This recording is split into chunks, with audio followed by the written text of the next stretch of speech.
right. Since we have quite a few of you already in here, today is Ash Wednesday. So I guess I said, why is this an important day in Christianity worldwide? Do you guys even know what Ash Wednesday is? Okay. Adrian, could you maybe explain it? Okay. Heard about it a couple weeks ago. Well, you guys all know,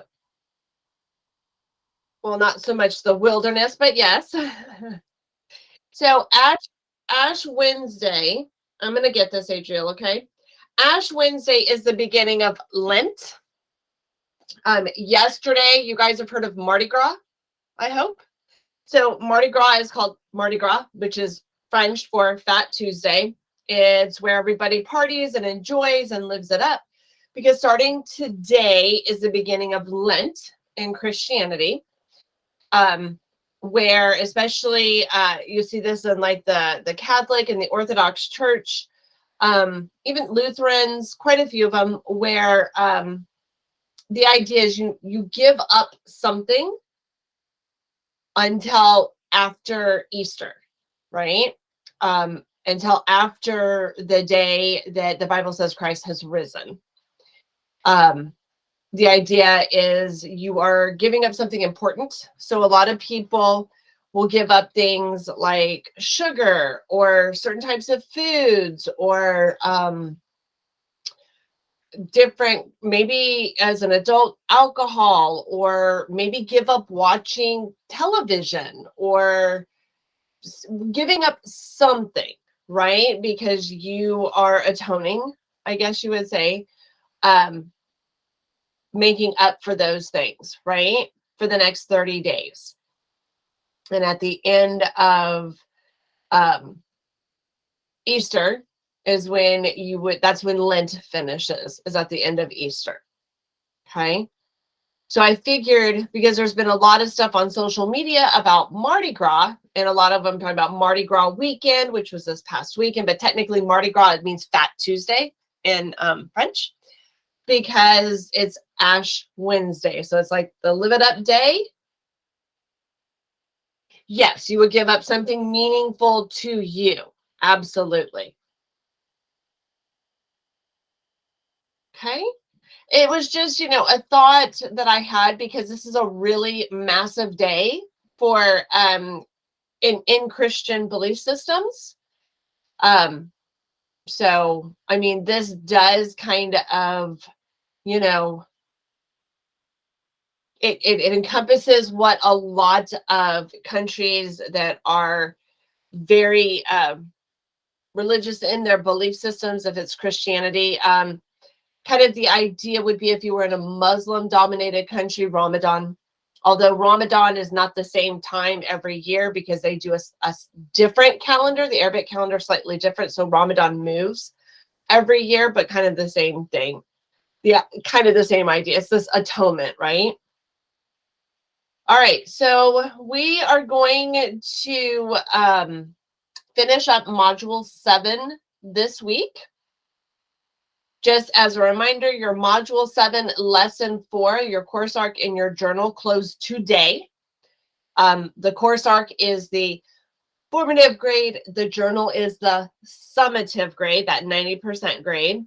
Your Life of a T-shirt will be closing on Friday.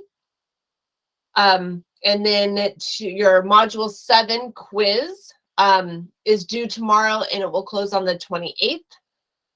Remember, in the course arcs, the questions from those actually make up your question bank for your summative module quiz. So today and tomorrow, we're going to be talking about the Japanese silk workers DBQ. You have questions that you are going to be answering, as well as writing an essay. Okay. So it's not just answering the questions. The last question on the worksheet is where you write your thesis statement, and then you're just going to use that same document, because there's, blank space. And as you keep typing, that's where you're going to write your essay for this. So I have to start us off while you guys get into your Module 7 DBQ. I am going to play the video first while you guys are opening up that, and then we will come back to the DBQ. Okay, so I'm going to mute my microphone.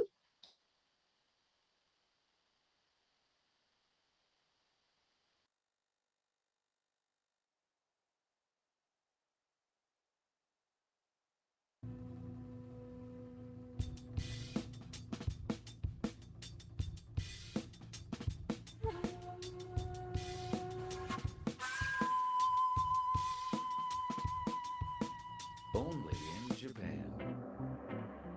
It all started with silk. I'm at the Tomioka Silk. Brendan, CCSD has a 90-10 split. 90% is summatives, 10% is formatives. Every week when we do course arcs and journals, it's a formative and a summative every week. We did Module 7, Lesson 4 last week. We actually completed them during class time. Same with Life of a Teacher. We completed that during class time. The quiz has been open, and I've been reminding you guys about that for a couple of weeks. And at the end of every module in this class, we have a quiz, which is your test for the module. And then I don't know why you have 26 assignments this week. All of the assignments that I've told you that are closing this week were actually due last week. So you're in your 1 week grace period. So you should have already done these things like your Module 7, Lesson 4, course arc, and notebook. Those were due last week. I'm just reminding you that if you didn't do what you were supposed to do, your 1 week grace period is closing. Life of a T-shirt, we did that last week. It's closing this week. You're in your 1 week grace period. The only things that we are doing this week is you have your quiz, which we cannot do during class because of honor lock. And it's like, I think maybe 10 questions. And then the DBQ that we're actually doing together in class, like we do everything in class. So I can't speak to other classes, but generally you're going to have 1 to 2 summatives a week in my class that we work on in class.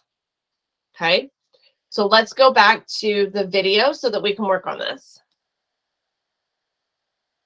Silk mill in Gunma Prefecture, where many people say modern Japan was born. Have you ever wondered why Japan has such state-of-the-art technology, creating some of the world's highest quality goods? Yeah, that's why I'm here, and that's why this place is a World Heritage Site. Now, the silk mill is no longer in operation, but it's the seed that has grown into the Japan that we know today. Today's tech in Japan is super fast, super cool, very efficient, and everywhere. Robotics is one of the many areas Japan has excelled, but it's also in everyday items like toilets and vending machines. The gaming and health industries are also at the top, and the tech and sushi shops is pretty good too. And yes, as I said in the beginning, it all started with silk. Before we go through the mill's East Cocoon warehouse and facility areas, let's look at the Jobu region where Japan's Silk Road lies.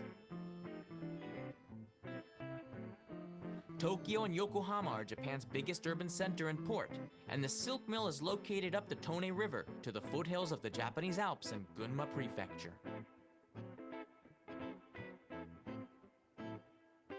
The Jobu region straddles the Tone River. Takasaki is the largest city, and from here, we'll head to Shimonita and Tomioka, where the silk mill is located. This is where Japan's industrialization began.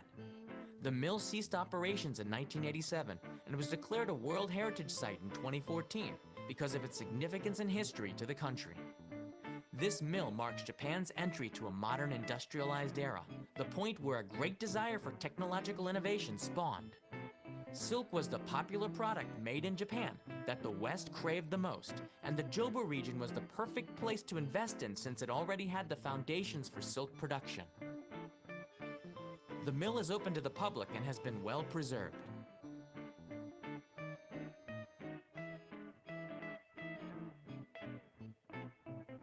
Even the machinery in the silk reeling plant is as it was when it closed 3 decades ago.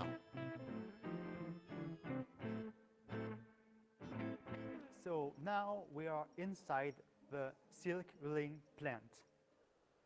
This factory was used to reel the silk from the cocoons, and we have all the machines that were used here until 1987, the year when the Tomioka silk mill stopped production. In the early Meiji era, when Japan changed from an isolated feudal country to a modern one, the government turned to France for silk-making expertise and high-tech machinery.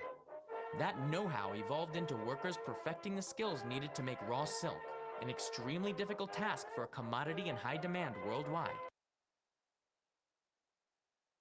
So guys, when we're reading about the women working in these silk factories, these are the visuals. I mean, you're going to have some obviously in the documents we're doing, but these are the visuals that I want you to kind of keep in the back of your mind, okay? It was silk that made Japan great. Before mass production, Japanese silk was a luxury good worldwide. And after, it became more affordable, still at incredible quality. Japan led the silk industry for 115 years. The high-tech machinery here imported from Europe marked the start of Japan's desire for state-of-the-art technology and fueled a desire to be at the top. The thing that's different about a Verbo vacation home, you always have the whole. Make Japan great again. With silk? These creatures are silkworms nibbling on special nutrition bars. They're extremely delicate and hard to cultivate from egg to cocoon, but Japanese workers were good at it. Really good at it. Why was the mill here? It had coal to power the machines, close enough to the port of Yokohama, had a river with clean water, and was cool enough to cultivate the eggs thanks to the Arafune cold storage. This is the reason why the silk industry thrived here, because they had a place like this where they could keep it cool even in the hottest of days in the summer. Even in August, the temperatures are cool here, which allowed an increase in the number of breeding seasons and more cocoon production. Inside these holes were buildings that housed silkworm cocoons from over 40 prefectures in Japan, the largest site in the country. These days, the silkworms are now important to the town in another way. With the mill becoming a UNESCO World Heritage Site in 2014, the silkworm is back. This shop sells them, but not how you'd expect. Wow. あ、これは何ですか？太鼓の形をしたドッキーチョコレートです。おー、美味しいですか？サプライズプレゼント。あ、ほんだ。お土産が一番人気なんですよ。ナンバーワン。 The silkworm chocolate is a popular gift. Locally made chocolate that really does look like the real thing. How could I not buy some? Green tea chocolate flavored leaf and cookies and cream tasting worm, cocooned in a wrapper to keep it fresh. The street in front of the mill has a lot of shops selling silkworm confections. This one with sweet red bean azuki paste inside. Here are the real silkworm cocoons, and it makes you wonder how the quality of the silk was here in Tomioka. In the 19th and early 20th century, Tomioka produced the best raw silk in the world. The Tomioka brand was well known. At the mill office, I was shown some real high-quality silk made in the town. Inazuka-san is in charge of the Tomioka silk brand. To compare, I brought my own assumed-to-be silk items purchased from the internet to see if it was real. I asked Inazuka-san to close her eyes before her silk analysis. It's all I could find. But was it silk? これはでもシルクですか？どう？ I asked Inazuka-san to help me investigate the item. It only cost me $10, so of course I was suspicious. After a close examination, it was ruled not silk, an imposter. And after feeling the real deal, it was easy to know why. 本当にわかるよ。綺麗です。 Real silk just feels really, really good. When you touch it, you know. It's smooth, it's cool, it's silk. Silk production here is limited these days, but the quality is still high. If it's not, it probably isn't real silk. The Tomioka silk mill almost failed from the start because of a terrible misunderstanding between the Japanese and French cultures. When the mill was constructed, there weren't any foreigners here, and when the French came, they brought the silk machines and red wine. Paul Bruna was the engineer on the ground. The task to hire the workers for the mill became impossible when the locals believed that he was Is it true? Are you vampires? a blood-sucking vampire. I mean, no one had ever seen red wine drunk from a glass like this. It looked like blood. The misunderstanding led to no one wanting to work for the bloodthirsty French mill until the mill's Japanese head manager hired his own 14-year-old daughter to a position. Quickly, the myth of blood-sucking foreigners was dispelled. The story is one of the favorites to tell at the mill. Nearby is Shimonita, nicknamed Retro Town, because it hasn't changed much in a long time. When the mill closed, the local economy shrunk, and what has been left behind is a snapshot of Japan from decades ago. It's a real treat to walk the streets here and see what Japan used to look like.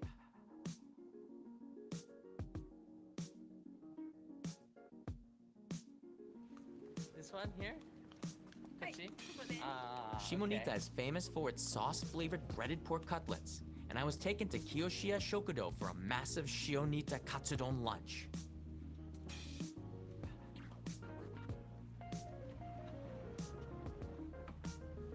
The inside hasn't changed much, like the town.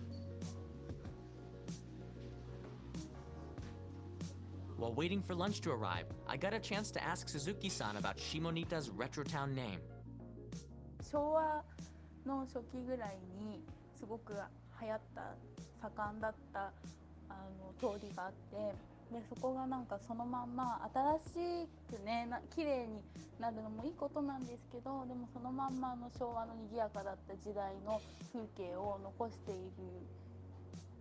て、それがこの下仁田町のアピールポイントっていうことで昭和レトロのね町っていう風に言ってますね。お待たせしました。ありがとうございます。はいどうも。はい。これは何ですか? This is the Shimonita Katsudon. Locally made breaded pork cutlets with sauce on rice.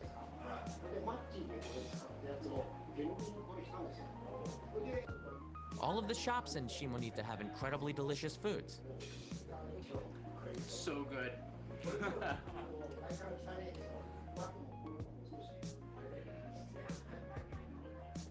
どこのお店もみんな下仁田のあれは食べ物は美味しいです。 Here's how he makes the pork tender.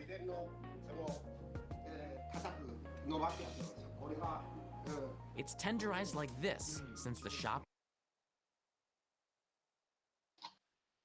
Okay, so I think that just it kind of the idea behind it is that is a town that began because of the silk industry.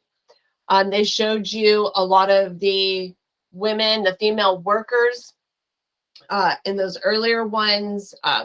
And basically what they're trying to tell you is without all of that, Japan would not have a lot of what it has today. So hopefully you guys have your journals open and the course arc for the DBQ open, because we're going to go back and forth between the two. How many of you guys have done DBQs before, like answer the questions and then written an essay? If you have done that, can you give me the thumbs up reaction?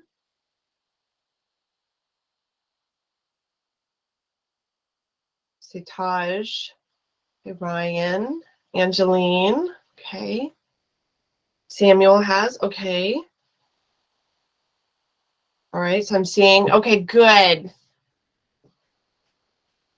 Okay, for whatever reason, you're going to just have to use the one that is in the course arc. I don't know what's going on with Canvas and Google right now, so I'm going to have to change that. Just use the journal that is in the course arc. Okay? I'm gonna pull this off of here, and I'm gonna have you guys. I'm gonna just use the journal that is available in the course arc. Okay. I just explained this, Adriel. Please use the journal that is in the course arc, and I'm going to ask you guys to add something at the end. Okay.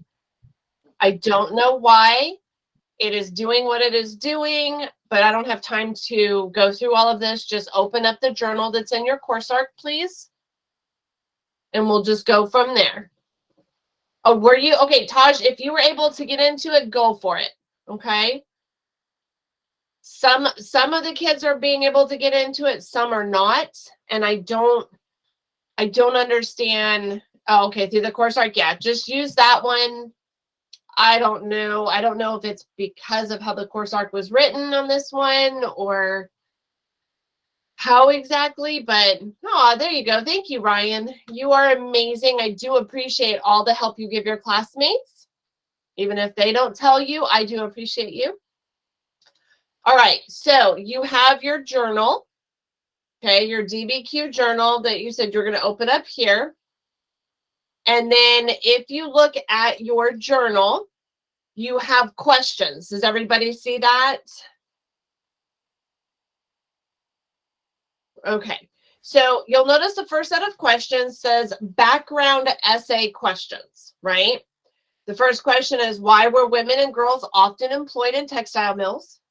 Question 2 was, what was one of the positive effects of the Industrial Revolution on women?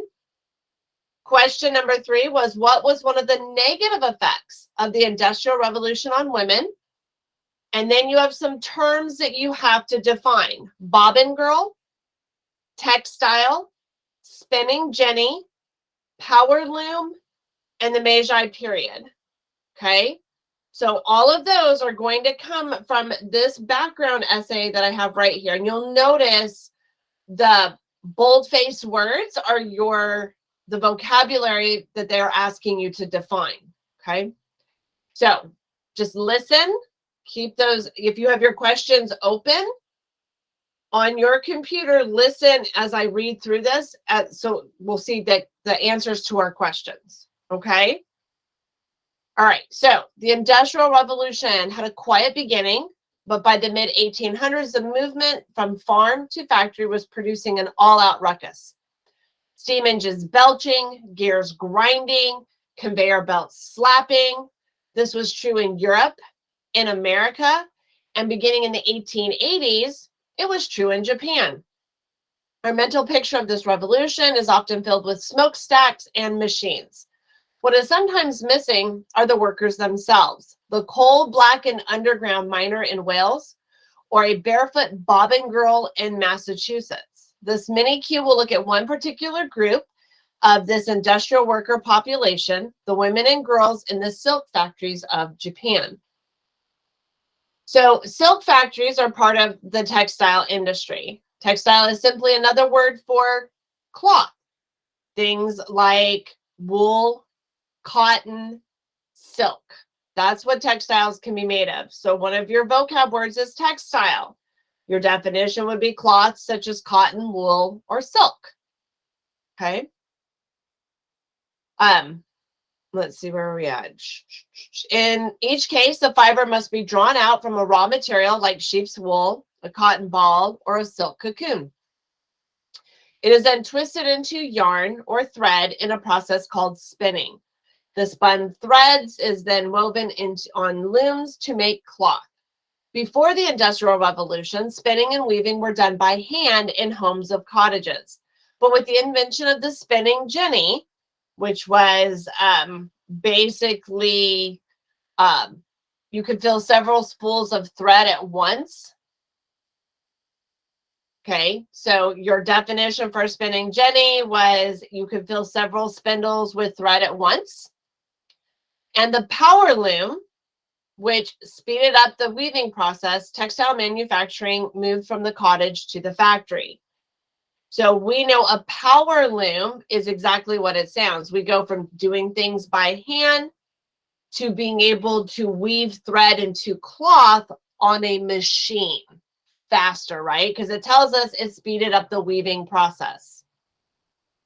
In Japan, the shift from cottage to factory happened about 100 years later than it did in Europe. The reason for the late start was mostly political. From 1603 to 1868, the Tokugawa family that ruled Japan did not want contact with Europe and America. This changed when the Meiji period began in 1868.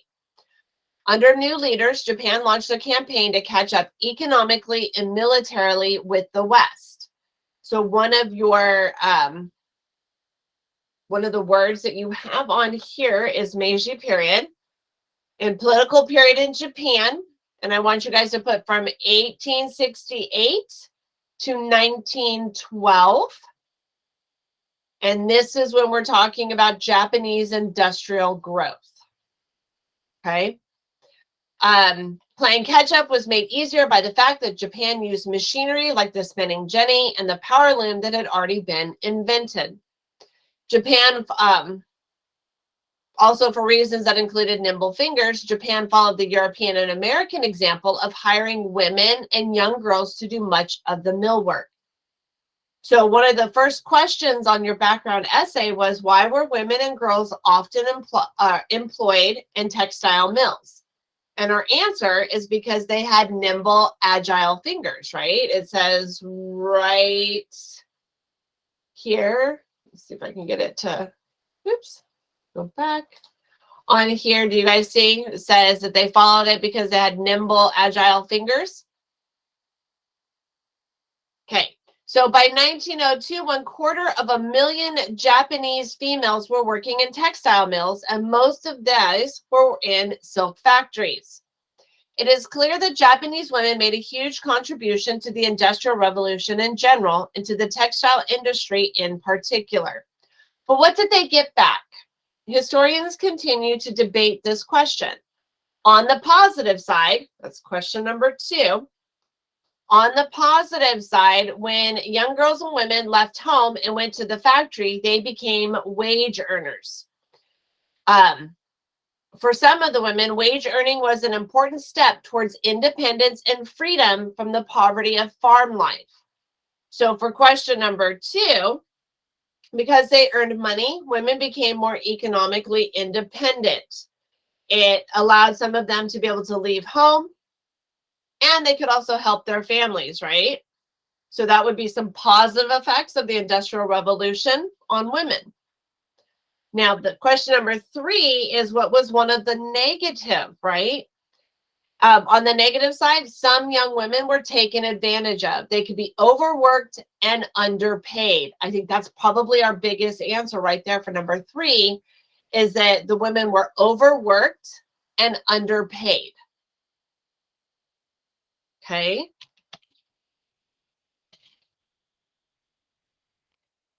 All right. It is true, for example, that Japanese mill workers received only about half the pay received by mill workers in France and Italy.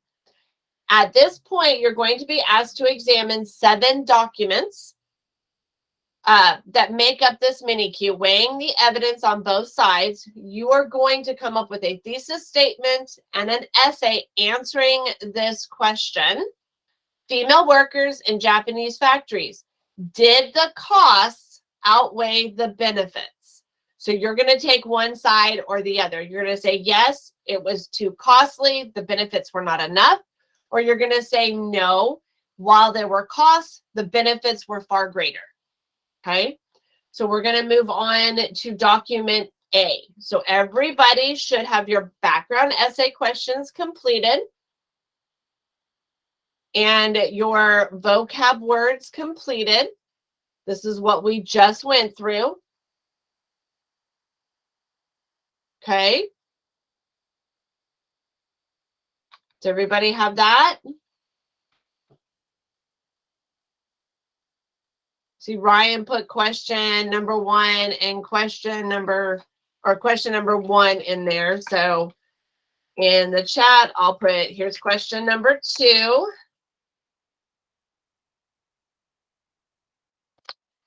And then in the chat, here comes question number 3. I'm not sure if it will let me. Oops, that's not what I wanted to do. Just wanted to.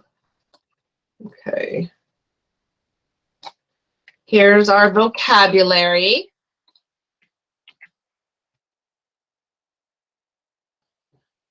All right, so that's the background essay document. Okay, that's one of the documents you can use when you are writing your essay. Now we're going to move on to document A. So the questions that you are going to be looking for, there's only 2 questions that we're going to answer. First one was, how would you describe the working conditions of the women in the factory in the photo? That's your first question that they're asking you. And then what are 2 facts you can identify when comparing gender and age in the Nagano silk factory, which is we're looking at the chart. Okay. So looking at this picture, how can we describe these working conditions? Can anybody give me, what are you seeing? And you guys can unmute and answer that way instead of just typing if it's quicker for you.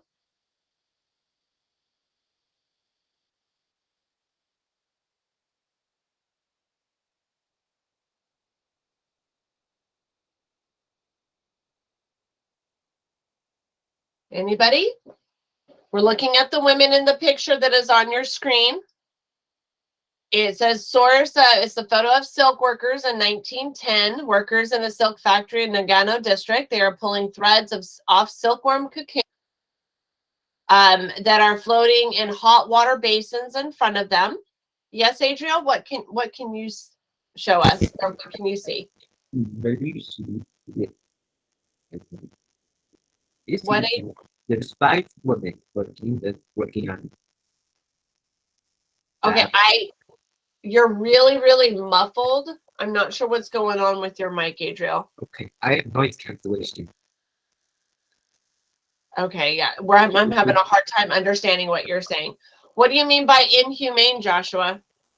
How is this inhumane?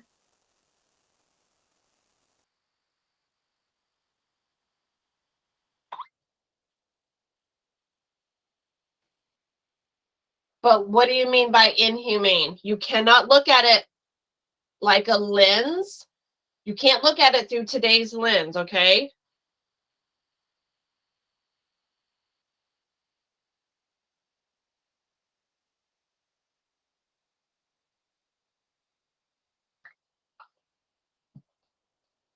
So if you look at there,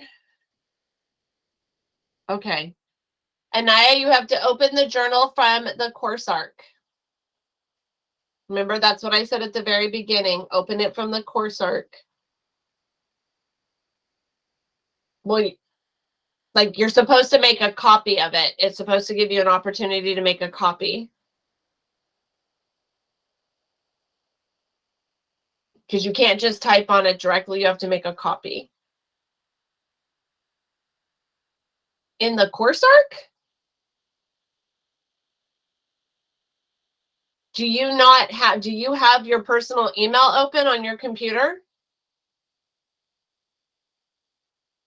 You may have to clear everything out and try again. But I'm recording this, so you'll have this to look back on, or you can be writing down the information as we're going. And then you may have to clear everything back out and then try it again, okay? So if you look at this, guys, this is actually relatively clean.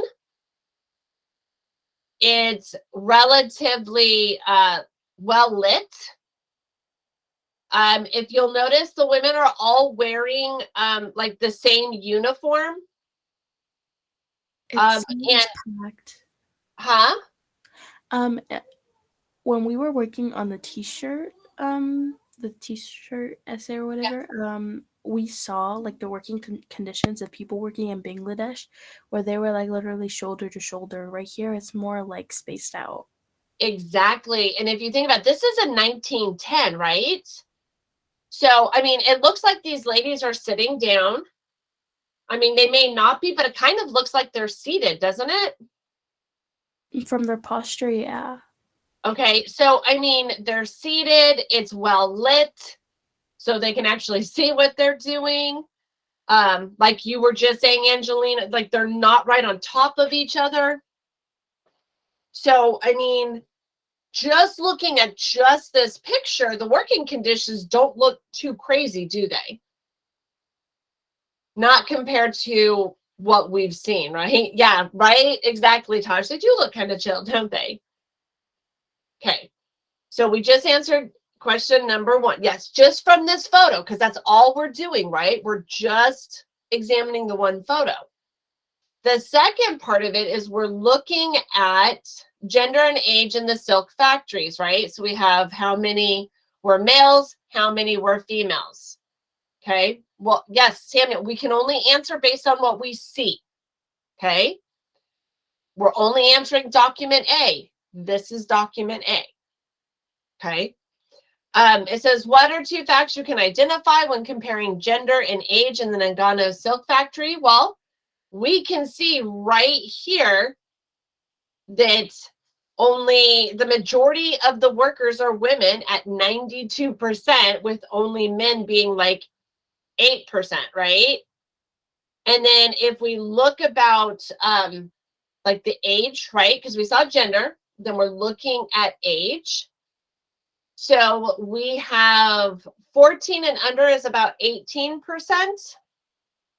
15 to 20 is about 48%. Over 20 is like 34%. So if we're looking at this, what I did is I said, you know, under the age of 21, we've got like 66% of these women are under the age of 21. They're young, aren't they?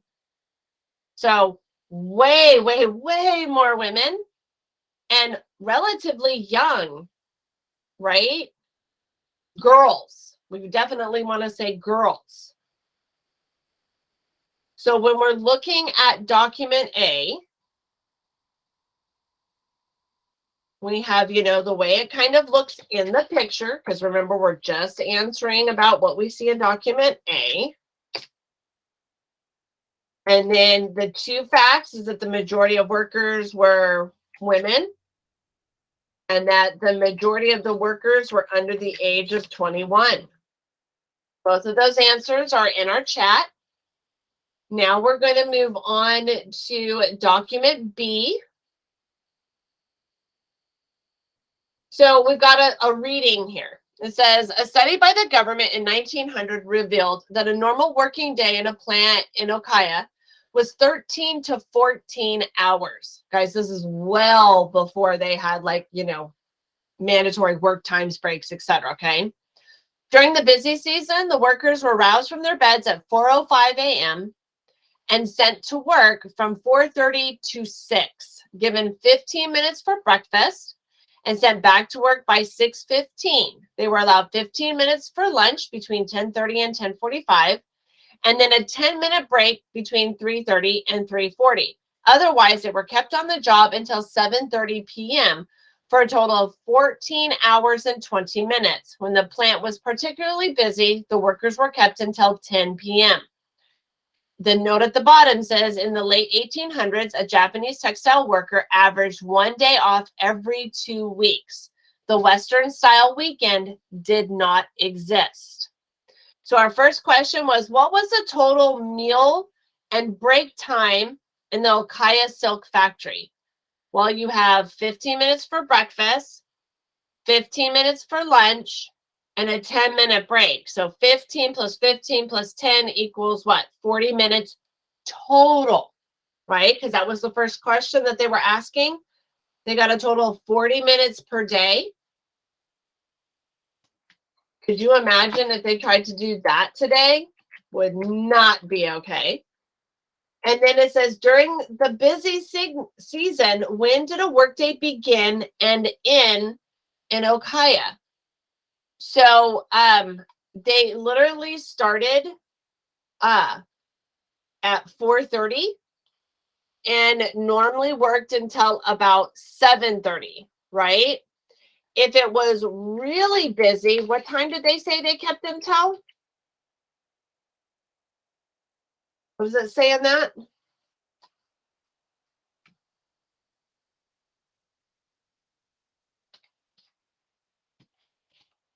Did somebody tell me? Yes, Ryan? So according to the text, it says when the plant was busy, the workers were kept until 10 o'clock p.m. Exactly. So yeah, during normal times, normal, I'm using that in quotation marks, right? It was 7:30, but during the busy season, they literally worked from 4:30 a.m. until 10 p.m. And then how often were they given like time off? If you look down here and there, and you can use this if you want to use it as the cost outweighed the benefits, they got 1 day off every 2 weeks. So our answers are right here. Those are also in the chat. We're going to move on to document C. It says, what are the daily wages for a female silk factory worker and a male cotton factory worker in 1892? And then what does this document tell you about gender and wages in Japan in the late 19th century? So we're going to move on to document C. All right, so it shows us carpenter, cotton mill worker, seasonal agricultural worker, silk factory worker. And it asked us cotton for male and silk for female. So it says, what were the daily wages? A female silk factory worker made 13 sen. That was daily, the entire day. A male cotton worker, 27 sen. And then it tells us in 1900, 1 yen equals 100 sen, which equals 50 cents. So if 100 sen equals 50 cents, they were making a couple pennies, women were. And the men were making, what's about a quarter of that, right? Of 50 cents a day. Okay. And then it says, what does this document in today's money? Yes, but back then it wasn't even close to that. So you got to give it the answer, right? In sen. Okay. Oh, and I don't know why I have it says 17. It should say 27. I think I just typed that wrong. I apologize. Should be 27. Okay. All right. And then it says, what does this document tell you about gender and wages in Japan in the late 19th century? Male workers were paid a lot more than female workers. I mean, that's pretty much like if you were male, you made more than females, a lot more, right? Okay. So document D. What is meant by Western countries? And then what is the main reason Japanese females workers left their factory job? And then it says support your answer with data. So you can't just give a reason, you got to give an explanation. So let's look at document D. When making comparison with factories in Western countries, one must take into consideration certain unique facts regarding the extremely long working hours in factories in our country. And this is a report in Japan. Our country's factories, many women are employed, single, they stay at the factory several years before marriage. But when they wed, they leave the factories. Thus, for them, factory labor is only temporary employment. It is not work done throughout their lives.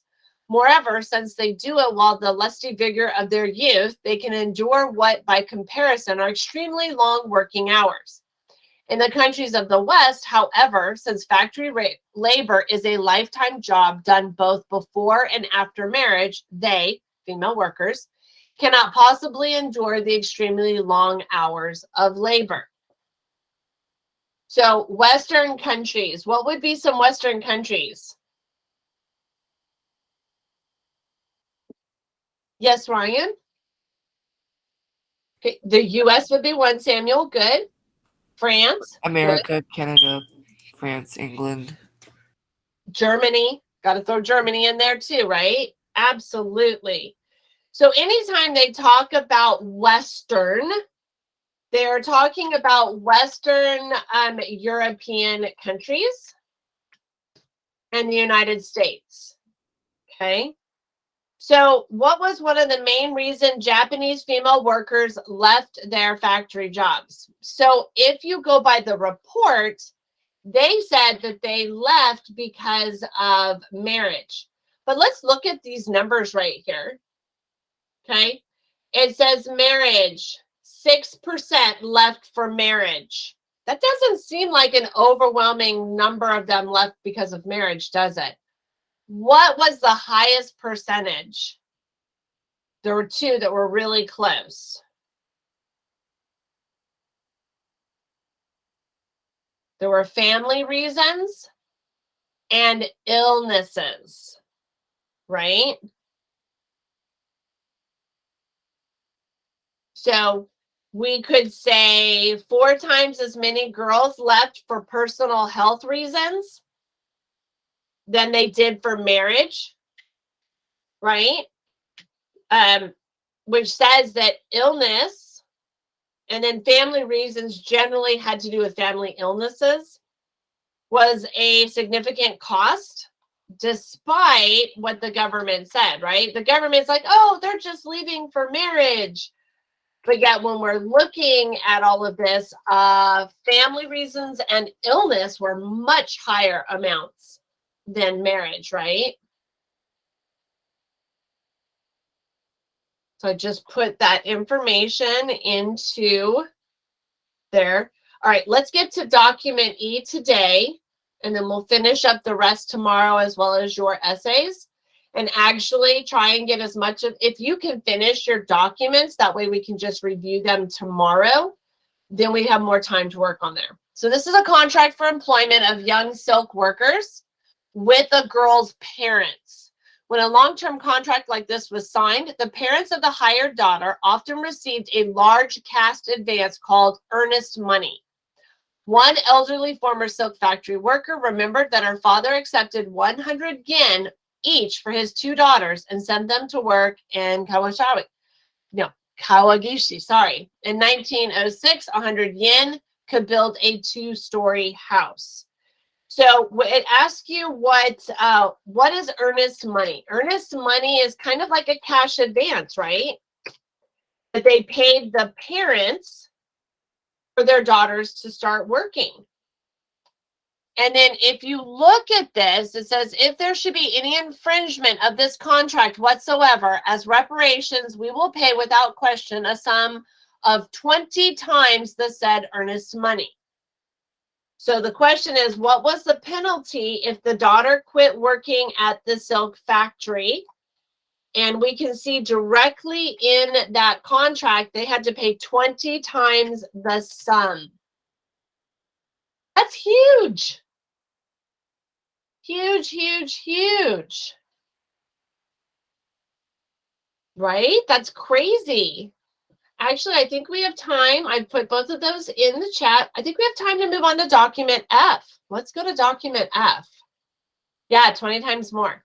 All right, so Japanese silk workers survey. A survey of 580 older women who have been silk factory workers in their younger years. The survey was conducted by Yamamoto Shigemi. So we see like food, nature of work, pay, treatment when sick. Like, how did you feel about it? Inspection, overall experience, periodic inspections of worker performance were carried out by plant managers. These managers were usually men who were sometimes physically abusive. That's kind of like a little aside right there, right? So when we look at document F, it said, overall, how did the former workers feel about the food, wages, and their treatment when sick they received while working at a silk factory? Well, if we look at this, the majority of them were relatively positive, weren't they? good to average, much less on the poor side. So, for example, 90% thought the food was good, and roughly 97% thought the pay was either average or good. Okay. All right. So, for the most part, and now why would it be like this? There's a couple of reasons why they thought that these people might have, been much more positive. One, it could be because they were scared of the plant managers because they were abusive. Or two, Shigemi pretty much believed that older people, because remember he asked older women, think back in time. Older people tended to forget the hard times and overstate the positive times. Which older people, have a tendency when they're looking back, it's either much more positive or much more negative. But if you look at this overall experience, 90%, right, was positive.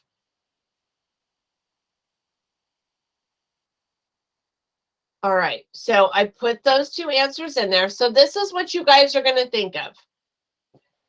The final argument, write a sentence answering the question, did the costs outweigh the benefits to work in Japanese silk factories? This is where you are going to write your thesis statement, right? Laying out what you think. You're going to answer that question in blue. Underneath on this document, this is where you're just going to start underneath the questions, where you are going to write your 3 to 5 paragraph essay answering that question. And you must use at least 3 of these documents. So background essay and documents A through F.